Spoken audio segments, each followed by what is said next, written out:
चुनाव जारी है। बता दें, लोकसभा चुनावों को इलेक्शन कमीशन ने 7 चरणों में बांटा था। 6 चरणों का चुनाव मतदान हो चुका है। अब बारी है 7वें चरण यानी कि आखिरी चरण की। 1 तारीख को इस आखिरी चरण का मतदान पूरे देश भर के सभी क्षेत्रों में, सभी राज्यों में होगा। आपको बता दें, सबसे महत्वपूर्ण सीट इसके अंतर्गत आती है प्रधानमंत्री नरेंद्र मोदी की वाराणसी सीट। प्रधानमंत्री नरेंद्र मोदी की कॉन्स्टिट्यूएंसी है वाराणसी। मिजाज इंडिया की टीम आज पहुंची है वाराणसी में।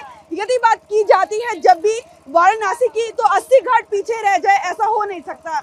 मिजाज इंडिया की टीम आज पहुंची है 80 घाट पर, जहां पर जानेंगे देश विदेश से आई जनता की राय क्या है लोकसभा चुनाव को लेके, आम जनता की राय। आइए जानते हैं लोगों से। देश में लोकसभा चुनाव जारी है। 6 चरणों का मतदान हो चुका है, 7वां आखिरी चरण बाकी है, जिसमें सबसे महत्वपूर्ण सीट है वाराणसी, क्योंकि प्रधानमंत्री की ये कॉन्स्टिट्यूएंसी है। किस तरीके से देखते हैं पूरे, कि एक तरफ इंडिया गठबंधन है, दूसरी तरफ एनडीए गठबंधन है, भारतीय जनता पार्टी इसमें शामिल है। देखिए, जहाँ तक बात है 6 चरण चुनाव हो गई है, वो तो सही है और लहर भी है मोदी जी के प्रति लोगों के। पर बनारस आज हम लोग घूमे हैं सुबह से शाम तक, पर ऐसा लगा है बनारस के लोगों से मिल के एक ऐसा माहौल क्रिएट हो रहा है कि मोदी जी का एक नारा था, वो था आपकी 100 पार वाला, 400 पार वाला, और कहा गया था देश पूरा परिवार मोदी जी का। पर बनारस उनका परिवार नहीं बन सका, हमको ऐसा प्रतीत हो रहा है। लोगों में यहाँ मजबूरी है, लोगों को ऐसा मतलब कहना है कि मोदी जी मजबूरी है हमारे। तो यही है, विकास उस ढंग से उनके संसदीय क्षेत्र में नहीं हो सका। 5 साल में 500 व्यक्ति को रोजगार उन्होंने अपने संसदीय क्षेत्र में नहीं दिया है। देश की स्थिति क्या आप बता सकते हैं? आप काफी सालों से अपने मतदान का प्रयोग कर रहे हैं, आपको देख के लगता है समझदार है, ये भी देख के लगता है, लेकिन वो कौन से मुद्दे हैं जो आप देखते हैं कि आम जनता से जुड़े हुए मुद्दे हैं? विकास है, रोजगार है, ये तो जरूरी चीज़ है। सड़क का निर्माण हो जाना, ये कोई रोजगार मतलब विकास नहीं होता। व्यक्ति की आय बढ़नी चाहिए, प्रति व्यक्ति आय जो बढ़नी चाहिए, वो देश में प्रति व्यक्ति आय नहीं बढ़ी है। रोजगार मुहैया नहीं करवा सकी सरकार अभी तक, ये सबसे बड़ा मुद्दा है अभी देश में। देश में लोकसभा चुनाव चल रहे हैं, आप युवा हैं, किन मुद्दों को लेकर आप अपना मतदान कर रहे हैं? हम सबसे पहले तो मैं ये कहना चाहूँगा कि सबसे मुद्दा है रोजगार। बेरोजगारी की समस्या आज दिन पर दिन इतनी बढ़ती जा रही है और ये सबसे बड़ा मुद्दा है। हाँ, जिस प्रकार से इंडिया गठबंधन बना है इस बार सभी पार्टियों का, दूसरी तरफ एनडीए है। 6 चरणों का मतदान हो चुका है, 7वां चरण है जिसमें वाराणसी है। आज हम वाराणसी में बैठे, किस तरीके से देखते हैं? यहाँ पे सबसे बड़ा मुद्दा है वही बेरोजगारी का मुद्दा है और भ्रष्टाचार भी है। और आज तक देखा जाए तो बहुत सारे लड़के डिग्री डिप्लोमा करके ऐसे ही बेरोजगार बैठे हैं। तो सबसे पहले मैं यह कहना चाहूँगा सरकार से जो भी हो कि बेरोजगारी पे ध्यान दे और बहुत सारे इंफ्रास्ट्रक्चर्स कंपनी वगैरह खोले जिससे लोगों और युवाओं को रोजगार मिले। बीजेपी 400 पार का नारा दे रही है। देखिए, 400 पार का ये जो मुद्दा है, कहीं ये सही नहीं लग रहा है। जिस तरह से लोगों में आक्रोश है, यहाँ पे हमारे आदरणीय प्रधानमंत्री मोदी जी का ये क्षेत्र है और क्षेत्र होने के नाते जिस तरह से विकास होना चाहिए उस तरह से विकास नहीं हुआ है और विकास होने की ज़रूरत अभी है। अभी कल ही प्रियंका गांधी वाड्रा और सपा के प्रमुख अखिलेश यादव की धर्मपत्नी डिंपल यादव ने अपनी साझा रैली की थी। भीड़ तमाम लोग मौजूद थे उसके अंदर। 28 तारीख को प्रधानमंत्री रैली करने वाले हैं, फिर 29 तारीख को अखिलेश यादव, राहुल गांधी आएंगे इस क्षेत्र में। किस तरीके से देखते हैं? सब लोग अपनी रैलियां कर रहे हैं, अपने मुद्दे रख रहे हैं, अपनी बातें रख रहे हैं, हम सत्ता में आएंगे तो ये करेंगे वो तमाम वादे कर रहे हैं जनता से। किस तरीके से देखते हैं दोनों तरफ? जी, यहाँ पे लड़ाई दोनों तरफ से है और गठबंधन भी यहाँ पे बहुत ही मजबूत तरीके से लड़ाई लड़ रही है। आदरणीय अखिलेश यादव जो भी बहुत सारे अपने सरकार जो है, जो 12 से 17 से उनका सरकार था, बहुत सारी योजनाएं चली थी, उसको काम को बता रहे हैं और ऐसा लग रहा है कि लड़ाई बहुत ही दिलचस्प होगी, क्योंकि वाराणसी है, ये काशी की नगरी है, ये बाबा भोलेनाथ की नगरी है और लड़ाई वास्तव में दोनों तरह से मजबूती के साथ दोनों ही पार्टी लड़ रही हैं।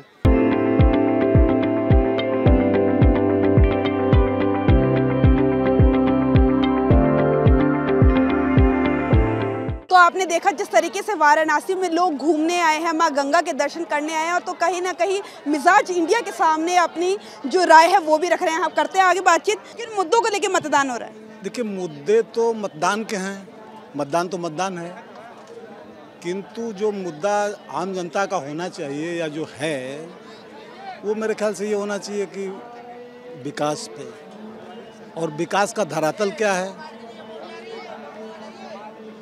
हमारा विकास हमारी महंगाई से जांचा जाएगा, हमारा विकास हमारे बुलंदी से जांचा जाएगा, हमारा विकास हमारे शिक्षा से जांचा जाएगा, हमारा विकास हमारे रोजगार से जांचा जाएगा। अगर हमारे पास रोजगार नहीं है तो हम कैसे कह दें कि हम विकास हैं या विकासशील हैं या विकसित हुए। तो मेरे ख्याल से इस बार का चुनाव जो है विकास के मुद्दे पर, कार्य के मुद्दे पर, कार्य की पद्धति के मुद्दे पर हो रहा है और इस बार जो होगा वो सही होगा। 400 पार का नारा मोदी सरकार दे रही है, किस तरीके से देखते हैं आप? सबके अपने अपने एजेंडे हैं, आप बोलिए, कुछ भी बोलिए, 400 पार जाइए, हो सकता है 600 पार बोलिए, अब बोलना है तो बोलिए, उससे कोई मतलब नहीं। तो देखिए, जहां पर बड़ों ने अपनी बात रखी विकास को लेकर, वहीं पे कुछ नौजवान मौजूद है, आइए करते हैं इनसे बातचीत। लोकसभा चुनाव के मतदान हो रहे हैं, 6 चरणों का मतदान हो चुका है, 7वां चरण बाकी है। वाराणसी में हम खड़े हैं, यहाँ पे मतदान होना भी बाकी है। किन आप युवा हैं, किन मुद्दों को लेकर मतदान हो रहा है? मैम, मेरा एक तो एक सबसे बड़ा मुद्दा है कि हेल्थ केयर में इन्होंने अच्छा काम किया। जो आयुष्मान भारत से लोगों का इलाज हो रहा है, हमारी माता जी का खुद इलाज कैंसर हॉस्पिटल में यहाँ पे चल रहा है, जो कि आयुष्मान भारत से पूर्ण हो रहा है। तो ये तो सबसे बड़ा मुद्दा है कि हेल्थ केयर के सेक्टर में गवर्नमेंट ने काम किया है और हम इस पे मोदी गवर्नमेंट को ज़रूर वोट देंगे। आप यदि बात करें युवा है तो लगातार जो विपक्षी पार्टियां, इंडिया गठबंधन बेरोजगारी की बात उठा रहा है, तो किस तरीके से देखते हैं आप? मैम, अब गठबंधन की सरकार कितनी चली है पूर्व में आप भी जानते हैं और थोड़ा बहुत हम लोग को भी पता है। और अगर मजबूत सरकार होती है तो थोड़े फैसले लेने में मजबूती रहती है और उसी तेज़ी से काम भी आगे होता है। तो जितना मेरा अनुभव है और जो मैंने देखा है, जैसे मैंने आपको हेल्थ केयर के सेक्टर में कहा, तो मेरा जो अनुभव है तो मेरी माता जी का इलाज इन्हीं मोदी गवर्नमेंट की वजह से ही हो रहा है। उनके दिए गए क्या कुछ कहेंगे आप? युवाओं को बात कर रही है अपोजिशन पार्टी इंडिया गठबंधन, युवाओं की, किसानों की बात कर रहा है। वहीं नरेंद्र मोदी अपना कार्यकाल के काम दिखा रहे हैं, गिना रहे हैं। 28 तारीख को रैली भी करने वाराणसी में आ रहे हैं प्रधानमंत्री। फिर 29 तारीख को अखिलेश यादव, राहुल गांधी भी चुनावी महासभा करेंगे। किस तरीके से देखते हैं पक्ष और विपक्ष दोनों? अब पक्ष विपक्ष में यही होता है कि जब एक शासक मजबूत होता है तो सामने वाले उस छोर पे भेड़, बकरी, गधा, बिल्ली, सियार सब एक साथ पानी पीने लगते हैं। तो कोई उनके पास कोई मुद्दा ही नहीं है, उनके पास कोई ऐसा वो नहीं है, विज़न नहीं है कि जो देश को आगे लेके जाए। जो आदमी संस्कृति से लेकर के साइंस तक का उत्थान किया, जो देश का GDP से लेकर के गौरव तक पूरे विश्व में स्थापित किया, जिसने योग को, जो हमारे महर्षियों का एक वो था, विश्व लेवल पे उसको विश्व गुरु के नाम पे फहराया, इनके पास है क्या इंडिया गठबंधन में? ये सब के सब तो विदेशों के चाटुकार हैं। इनके पास कोई विजन नहीं है कैसे देश को आगे बढ़ा जाए, इंफ्रास्ट्रक्चर क्या होना चाहिए, रोजगार क्या होना चाहिए, स्वास्थ्य के लिए क्या होनी चाहिए। आज के समय में माँ मरियम मोहतरमा, गौ गंगा गायत्री, सड़क से लेके चंद्रमा तक चारों तरफ समझ लीजिए कि सर्वोच्चता पे देश है। इंडिया गठबंधन लगातार कह रहा है हमने IIT बनवाए, जब यूपीए की सरकार थी IIM बनवाए। कहीं ना कहीं आज जो हम ये UPI जो यूज़ कर रहे हैं वो राजीव गांधी का एक विजन रहा था। दूसरी तरफ वो कह रहे हैं कि संविधान को 400 पार का नारा इसीलिए दिया जा रहा है ताकि संविधान खत्म किया जा सके। तो आप किस तरीके से देखते हैं? देखिए, हम ये नहीं कहते कि परमहंस जी खराब थे, लेकिन उनके शिष्य स्वामी विवेकानंद जी और आगे गए, उन्होंने विश्व में अपनी एक ख्याति बनाई। हमें नहीं कह रहे हैं कि पीछे जो लोग किए बहुत खराब थे, लेकिन जिस लायक देश था, जो देश से सोने की चिड़िया थी, आप सोचिए उसके देवी देवता कैसे थे, काली माई, घुरकुआ माई, डिहार बाबा, बरम बाबा। कभी इसमें इन्होंने गहन अध्ययन किया कि हमारे देश की जनता जो देश एक साल तक सनातन संस्कृति में रह करके और गुलामी झेला हो, उनके देवी देवता डिहार बाबा, काली माई, चमरिया माई, बरम बाबा को मट्टी के पिंडी में बनाकर अपनी आस्था को जिंदा रखे। वो 1000 साल, 800 साल हमारे लोगों ने उसको झेला है। अगर आज मुझे मौका मिला है तो वीर हो गया वसुंधरा। इस धरती पे वीरों को जीने का अधिकार है, कायर घुट घुट के मरते हैं।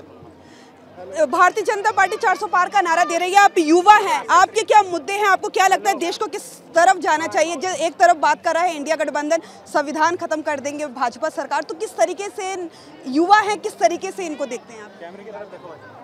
हाँ, कह रहे जैसे मैम, जैसे ठीक है, जो उनका नारा है 400 पार, हमें तो जहाँ तक लगता है कि कभी नहीं होगा, कभी भी नहीं पार सकता। अगर 400 पार हो गया तो वही जो हमारा संविधान है उसी का मतलब वो बंद किया जाएगा, ठीक है। और बाकी जो इतना बेरोजगारी है वो भी, फिर कोई भी वैकेंसी निकल, उसमें पेपर लीक हो जा रहे हैं, बच्चे परेशान हैं, इतना फॉर्म भर के पैसा लगा रहे हैं बट कोई उनको रिस्पांस नहीं मिल रहा है, इधर उधर भटक रहे हैं। पहले तो बेरोजगारी है, ठीक है, बाकी जो है सो है उसमें क्या है, देखिए गठबंधन है तो ज़रूर आएगी अपनी सरकार, जो भी है अपना अपना लड़ रहे हैं लोग, अपने उनको मिलेगी उनके मुकाबले।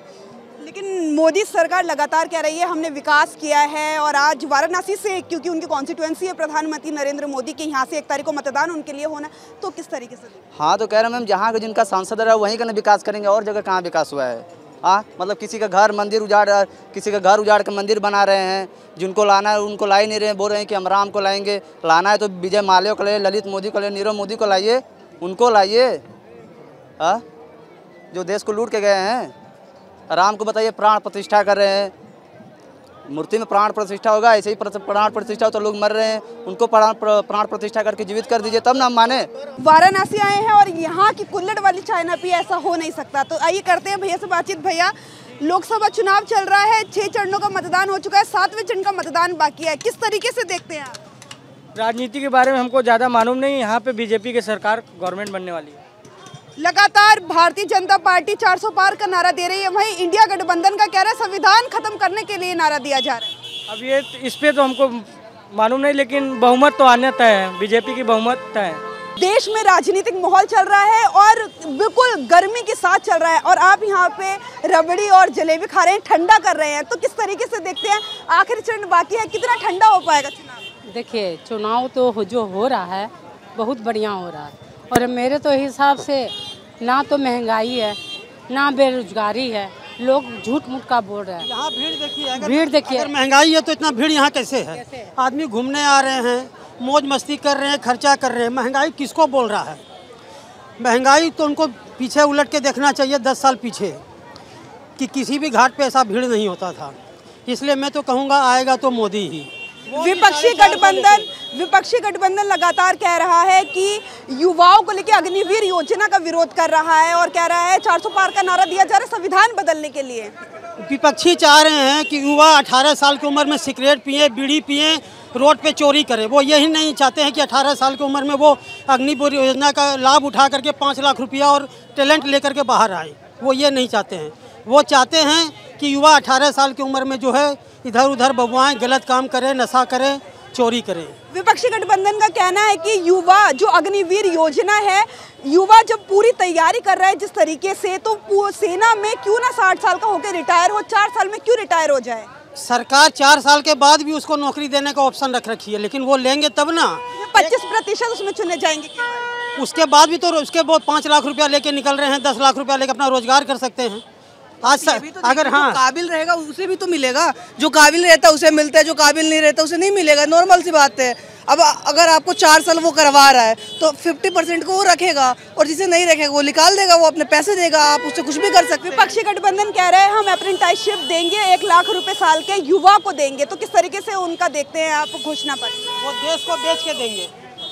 मैं भी इनके साथ हूँ भाई, बीजेपी है तो हर चीज़ मुमकिन है। अब तो पक्का का सबका मकान हो गया, किसी का खपड़ा का मकान नहीं है, सब ठाट बाट से रह रहा है, खाली झूठ मूठ का गरीबी है, कोई गरीबी नहीं है।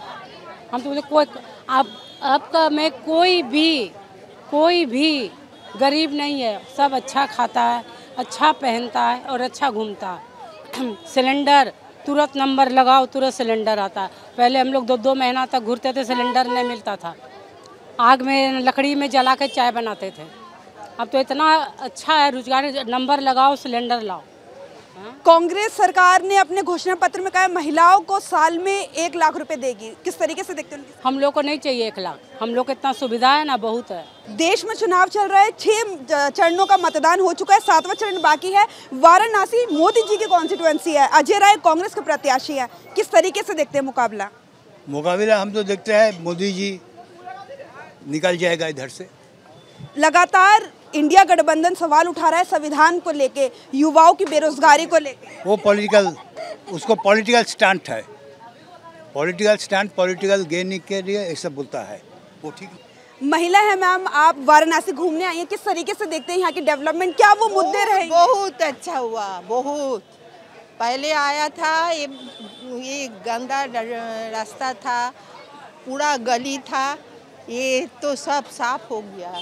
इतना बड़ा होटल है, शॉपिंग मॉल है, और सबसे ज़्यादा अच्छा है विश्वनाथ देव का मंदिर, बहुत अच्छा, बहुत अच्छा।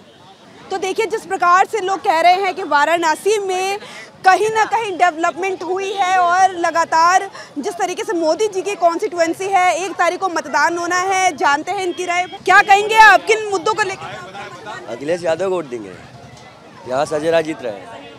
यहाँ से अजय राय खड़े हुए इंडिया गठबंधन की तरफ से। कल प्रियंका गांधी वाड्रा और डिम्पल यादव आई थी। 29 तारीख को राहुल गांधी और अखिलेश यादव आ रहे हैं। 28 तारीख को उनसे पहले प्रधानमंत्री नरेंद्र मोदी आ रहे हैं। किस तरीके से मुकाबला देख रहे हैं? मुकाबला ये अजय राय जीत रहा है। इंडिया गठबंधन पूरा यहाँ पे 30 यूपी में इंडिया गठबंधन की 30 से 35 सीट आएगी। मोदी जी 400 पार का नारा दे रहे हैं। ऐसा कुछ नहीं है, यहाँ से मोदी जी तो जीतने की संभावना थी। 10 साल से सांसद थे, क्या किया, कितनी बार शक्ल दिखाया। मालवीय जी की जब 2014 में आए थे यहाँ पे 80 घाट पे फोड़ा चलाए थे, फिर इसके बाद गए थे मालवीय जी की प्रतिमा पर माला चढ़ाए थे। उसके बाद कितनी बार मालवीय जी की प्रतिमा पे आए माला चढ़ाने के लिए। जनता जो लोकल बनारसी वो ये सब चीज़ देखती है ना। मोदी जी कह रहे हैं हम तो संतुष्ट है, 400 पार लेकर आ रहे हैं, हम अपनी सरकार पर। हम संतुष्ट नहीं हैं उनकी सरकार से। युवा हैं आप, इंडिया गठबंधन पहला वोट देंगे, वो भी देंगे, इंडिया गठबंधन को देंगे। युवा हैं आप, लगातार इंडिया गठबंधन। रोजगार नहीं मिला, मुद्दा यही है, हमें रोजगार चाहिए। तो देखिए, कहीं ना कहीं वाराणसी में है, लेकिन लोगों का युवाओं से मिल रहे हैं तो कहीं ना कहीं बेरोजगारी एक बड़ा मुद्दा सामने निकल कर आ रहा है। जिस प्रकार से युवा अपनी बात रख रहे हैं, देश में राजनीति पहले ही गरमाई रखी है, अपने चरम पर है, साथ में आप लोगों को चाय पिला के और गर्म मिजाज कर रहे हैं। लोकसभा चुनाव चल रहा है, किस तरीके से देखते हैं? लोकसभा चुनाव में हम अगर देखें तो हम अपने नवयुवकों को देख करके वोट देना चाहते हैं। आपने देखा होगा या सुना होगा, एक देशभक्त बनने के लिए ज़रूरी नहीं है कि आप सरहद पे जाएं तभी देशभक्त हो।